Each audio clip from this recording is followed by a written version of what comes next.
everyone. We are rolling for another episode of the JJF1 podcast, where Jonah and Jordan talk about all things related to F1.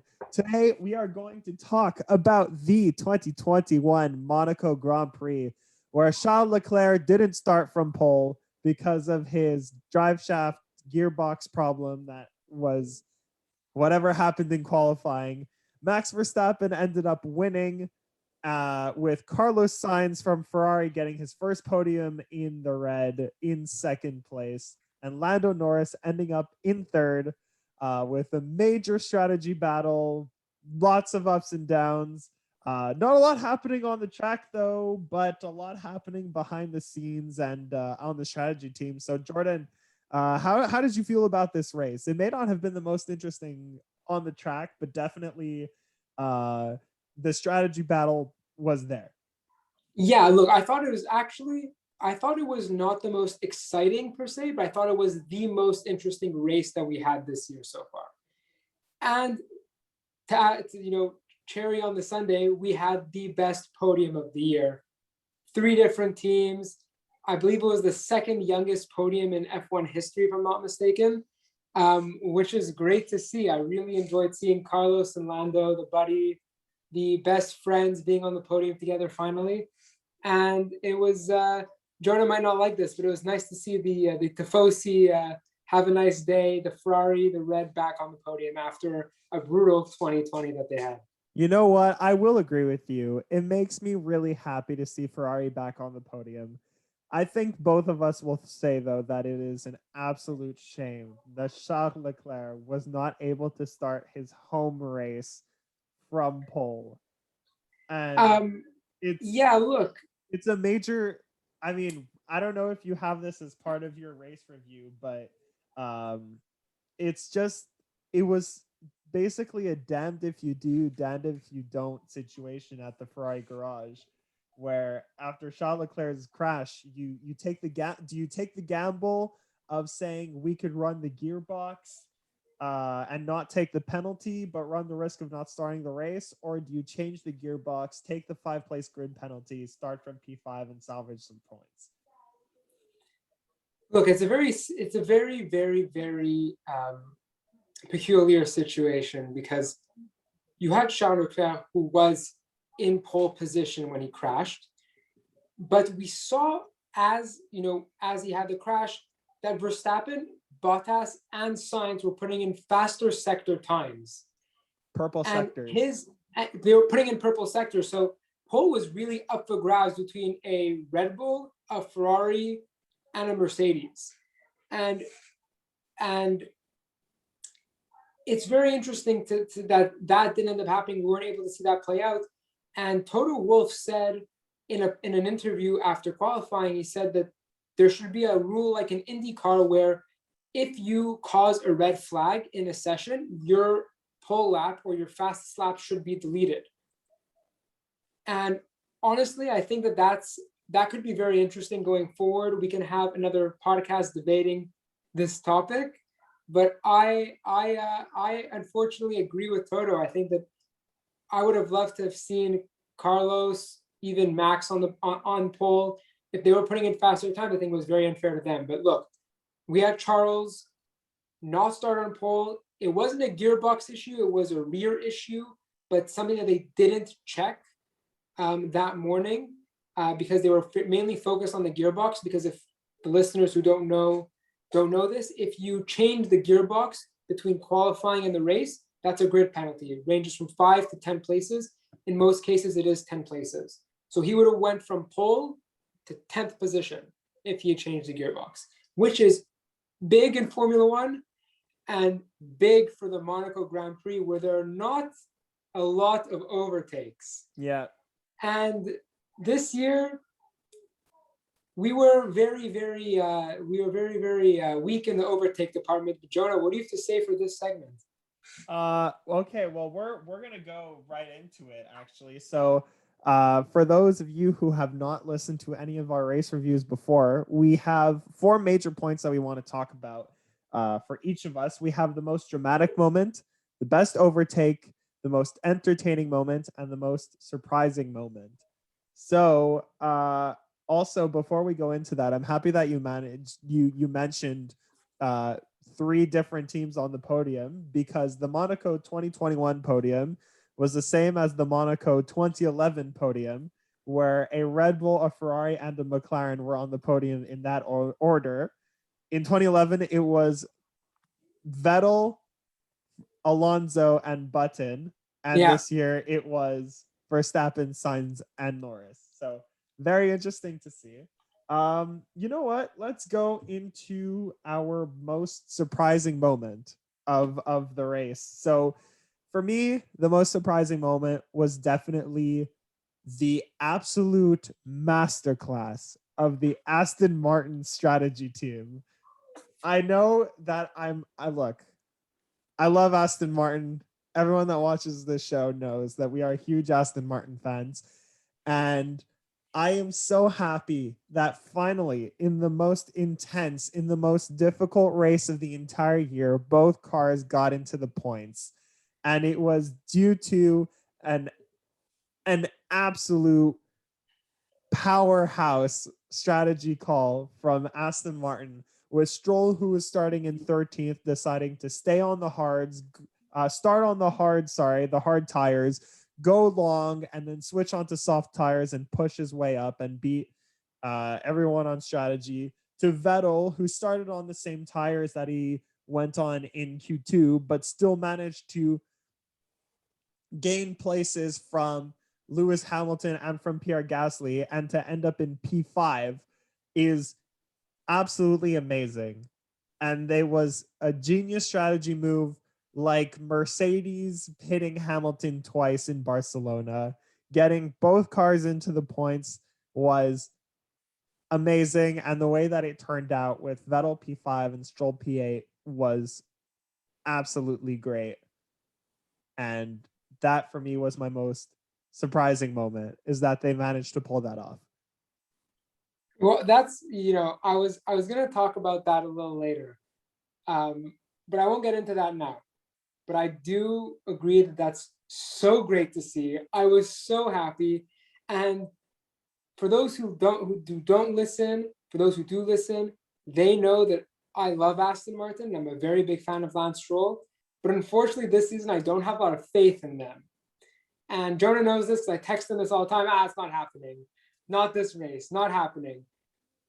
So seeing that for me was like, it was like a leap of faith. It was seeing a little flame turn into a big fire, and it really made me happy. But I didn't choose that for my most surprising moment. For my most surprising moment, I didn't choose a moment that did happen. I chose something that didn't happen, and that's Daniel Ricciardo not being in the points. Yeah. Because Daniel Ricciardo is the Red Bull winner of the Monaco Grand Prix. And that race, I believe it was 2 or 3 years ago, was a fantastic race. And Daniel Ricciardo is known to drive really well on this circuit. He has consistent top 10 finishes. And now in a McLaren car that's shown it could be on the podium, it has been in 2 out of 5 races, Daniel Ricciardo could not even bring it to the points. To me, that is what surprised me the most this race, because I thought, like in Portugal, a track where he has experience, he would have had a great weekend, but he didn't in tracks where he has experience. So to me, that's just unlike Daniel Ricciardo, and I'm very shocked to see it. Yeah, I agree with you. I think that it was really tough and surprising. Not only that Ricardo wasn't in the points, especially where he won his redemption race in Monaco in 2018. And that right behind him was Fernando Alonso, a 2-time world champion. Both of them who have had a history of winning at Monaco, or at least doing very well in Monaco, all of a sudden showing up in cars where their teammates have done exceptionally well. More to Norris scoring a podium and Ricardo finishing 12th. And at one point they lapped each other, and I don't know what was going on. There was apparently some drama there, but now apparently the reporters took it out of context. It's a whole thing. Yeah, so with all that going on, I agree with you. I did not expect Daniel Ricciardo to not get into the points, especially with all of the mess ups that happened in certain teams and certain drivers, which I'm going to get into later. Um, but yeah, I agree with you that is pretty surprising. Um, Also, I definitely didn't think about this until now, but another surprising moment was Antonio Giovinazzi actually getting points Yeah, in an Alfa honorable Romeo. mention. Honorable mention to Antonio Giovinazzi scoring the first Alfa Romeo points of the year. Um, but yeah, those are two very surprising moments. With that being said, Jordan, what is your most entertaining moment of the Grand Prix? All right, so maybe we might have uh, a similar most entertaining moment of the Grand Prix, but unfortunately, my most entertaining moment didn't happen on the track. It happened in the pit. And, Is this what I think it is? and I really thought he was going to pull out a P2. I really thought that he was going to challenge for the win, even. But it pains me to say that Valtteri Bottas DNF'd because the bolt would not come off his car if a hammer took it off. Yeah. And seeing that, like I was watching, and I was confused for the first 5 seconds. I get up, I'm standing up, I'm like, what's going on? Just like everybody else, I was staring and befuddled for a solid 5 minutes because of that. And that was very entertaining to watch. It was, it was something that you didn't expect to happen at the Monaco Grand Prix. And yeah, it was the most entertaining moment of the race, I unfortunately for me. I agree with you.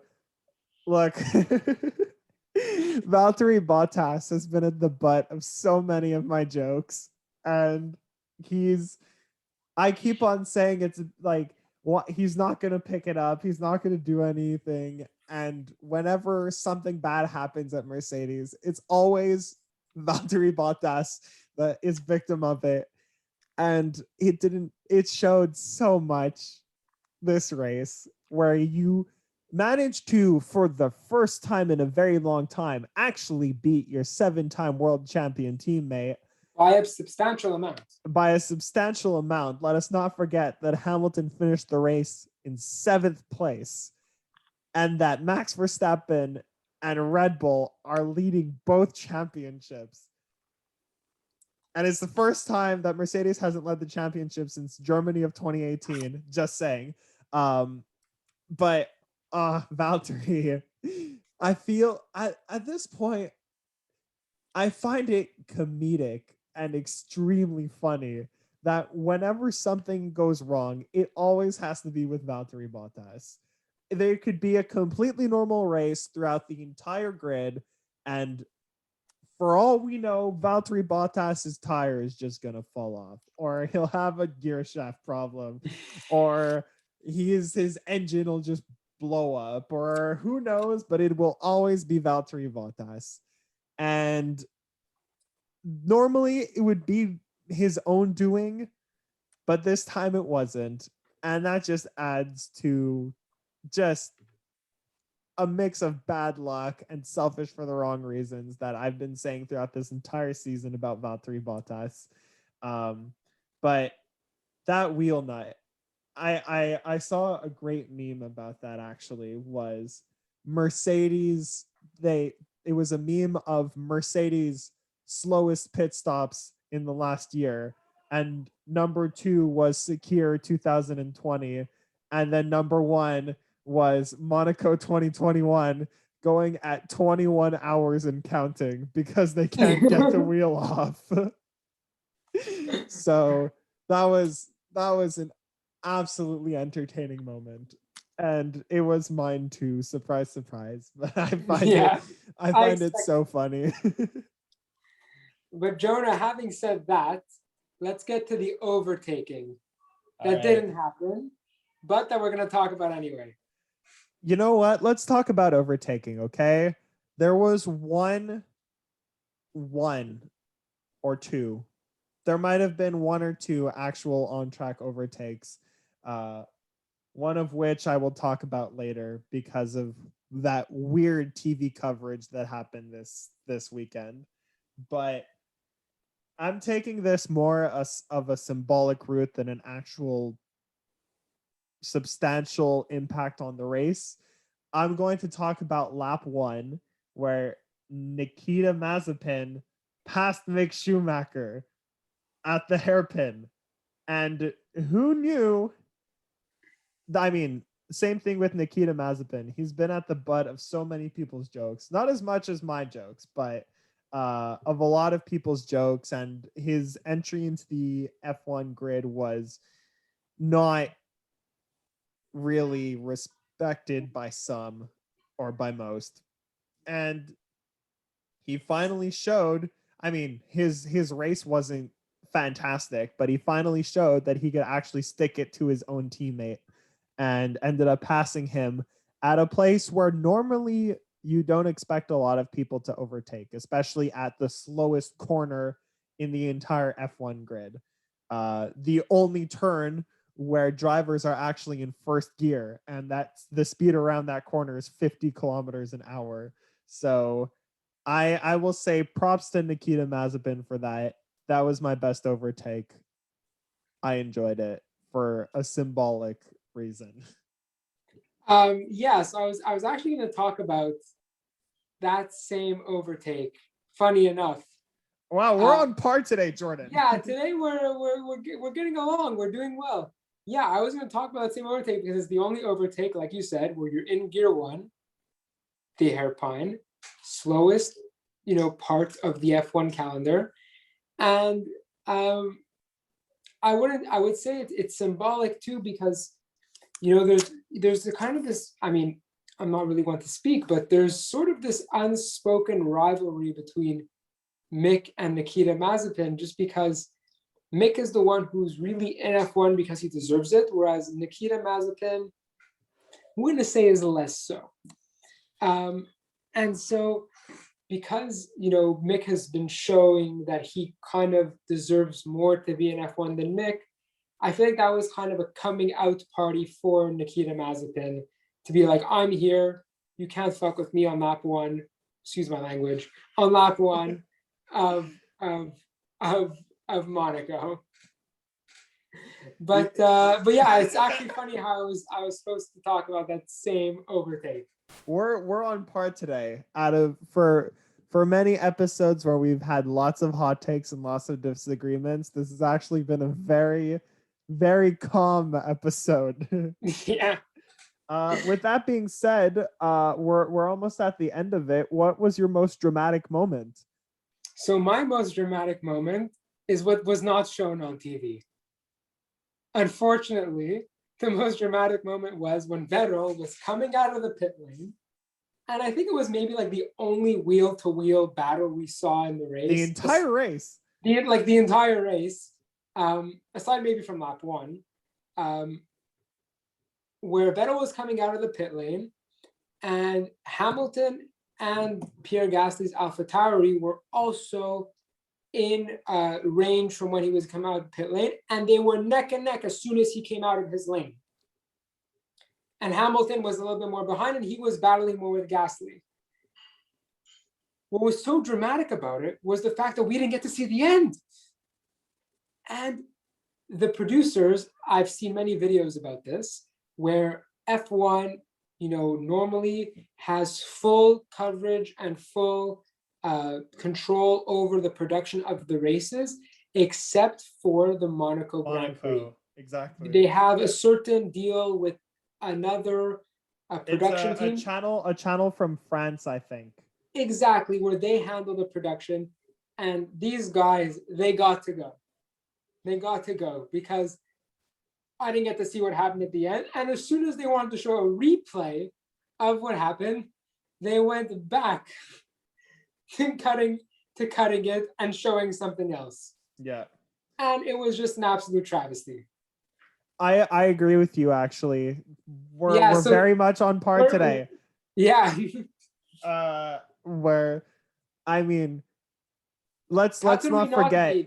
There's yachts, there's beautiful water, Yeah. Principality of Monaco with the beautiful cars. We're incoherent. We're good. We're good. Let's not forget though that the wheel-to-wheel battle was interrupted by the camera crew going to Lance Stroll. Yeah, And screwing up. if there's one, I think this will probably be the only time where I will be sad to see Lance Stroll on my screen, because it deprived us of an intense wheel-to-wheel battle between Vettel and Gasly, and it ended up, even David Croft was like, "What's going on? We're going to see it. No, instead we're going to see Lance Stroll, I guess." And Yeah. look, Lance, you're an amazing driver, but this is not your fault. He's become a meme also on the internet for the last few days, because you could see anything that's going to happen, and then as soon as you get to the apex of the moment, it'll just cut to Lance Stroll hitting the barrier or something like that. So Yeah, I saw that. Look, I think that was also the most dramatic moment, just because it was the most intense racing that we had on track.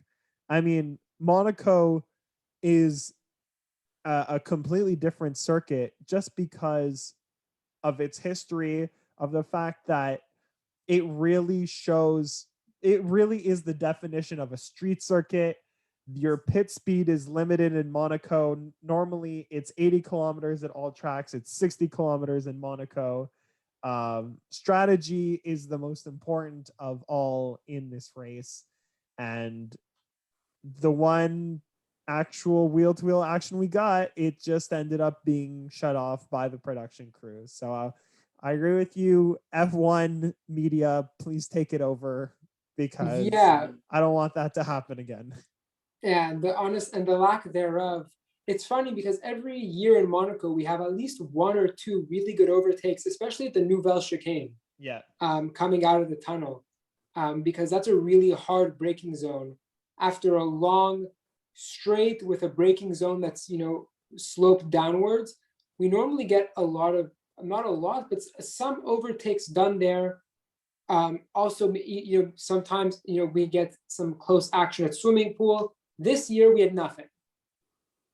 Turn 1, 0. It was No heroics into Saint Devat, please. Rascas too. Rascas, nothing happened to Rascas. It was a very interesting Monaco Grand Prix, because as we saw in Spain, it really highlighted the importance of strategy. And it really highlighted how we've developed, as how the FIA and how Formula One has developed throughout the years. They were talking about how in the first Monaco Grand Prix, the average speed was 60 kilometers an hour, whereas now it's 180 something, 184, I think it was. Yeah. Which is crazy to see how far we've come. And this circuit itself, it's just beautiful to watch. You see them, at the swimming pool area with the boats next to it. You see them at Rascas with the buildings. I think like Nico Rosberg, and I believe Max Verstappen's school is at Rascas. Like it's really interesting to see. The race has this essence of richness, of just overall, F1 history of, and it feels good to watch. So for that reason, it's why I love the race.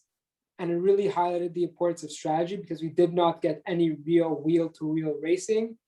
We got the brains of the teams getting that McLaren and getting that, Ferrari onto the podium, with a little help of Mercedes having lack thereof brains in the pit lane. One thing that we could talk about actually, and I think this is another dramatic moment that I want to highlight, is Lewis Hamilton absolutely losing his mind. Yeah. After he ended up losing places to Sergio Perez, to Pierre Gasly, to Sebastian Vettel on pit stops, where for a guy who keeps on complaining about his tires being gone and his tires dying, and he can't might be able to hold trick. off the tires.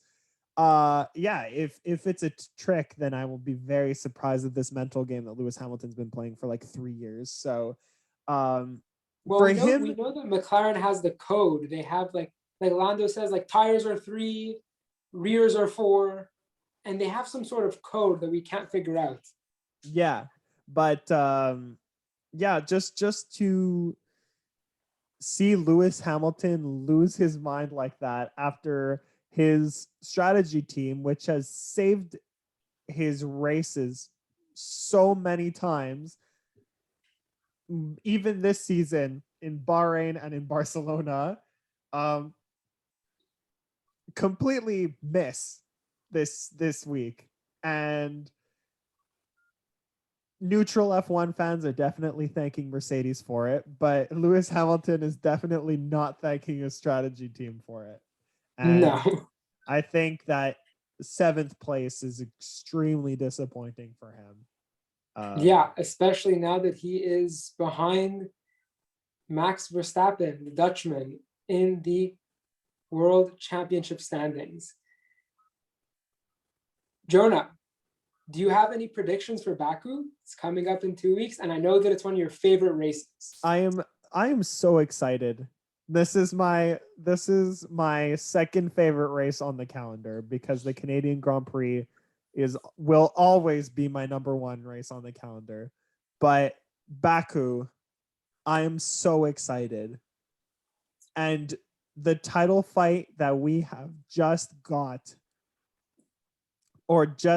because of Max Verstappen winning, Lewis Hamilton in 7th, Valtteri Bottas DNFing. Sergio Perez did well today. He ended up in 4th. I am so ready for what's going to happen in Baku. I think, get ready for this, Jordan. I think that this is going to be a repeat of 2017. Lance Stroll is going to be on the podium in Baku. Okay? And he is going to be partnered by his former teammate Sergio Perez on the podium. I don't know how, but that's what I think is going to happen. And I don't know who's gonna win. It might be Perez. There were no hot takes all episode, and then you end it with this. Look, maybe I'm just riding on the hype of Aston Martin completely wiping the floor with everyone today on strategy, or not today, but on Sunday on race day. But I think that it's possible. We've seen how well that Mercedes engine has done. And I think that this is finally the time that Sergio Perez picks it up. I don't know who's going to be on the podium with them, but I feel like it's going to be those two because think of Secure 2020, where Sergio Perez was on the podium with Esteban Ocon and Lance Stroll, and both of them, both Ocon and Perez, some people will say ended up leaving the Racing Point team due to Lance Stroll. So I think that tie is still going to be there, and it's going to be with Sergio Perez on the podium with Lance. I don't know who's going to be on top though, but I'm feeling that this is Lance's track. This is Sergio's track. I'm feeling it. Very, very hot take. Now, you might not like my take, but I got 2 really good ones, and I actually really think they're going to come true. I think that it's finally Valtteri Bottas's weekend.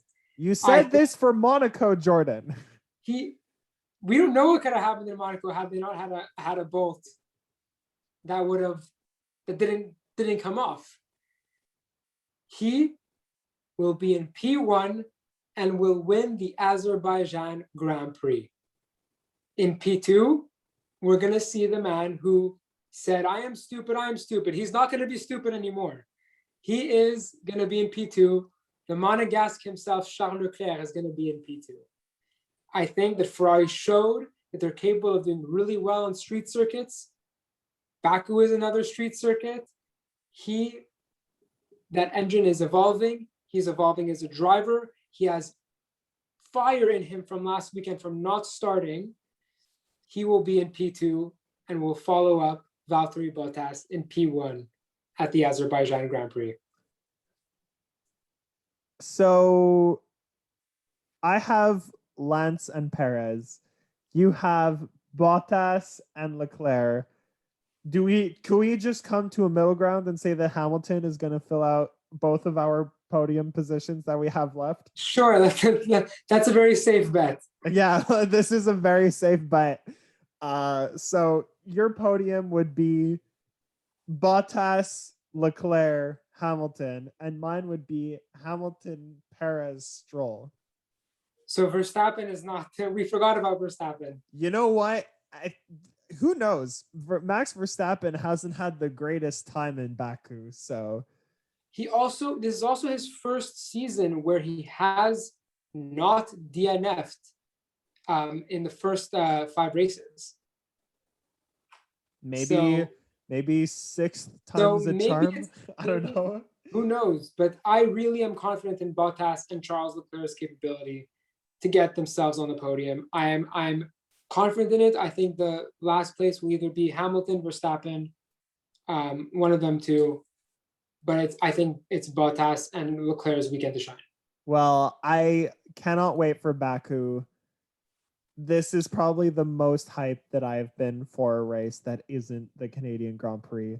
So if you want to see how we are reacting to the rest of the season, and especially for Baku at the time of recording, 10 days time, don't forget to follow us on Instagram at the JJF1 podcast and like our Facebook page. And we will see you for the next episode. See ya. Bye.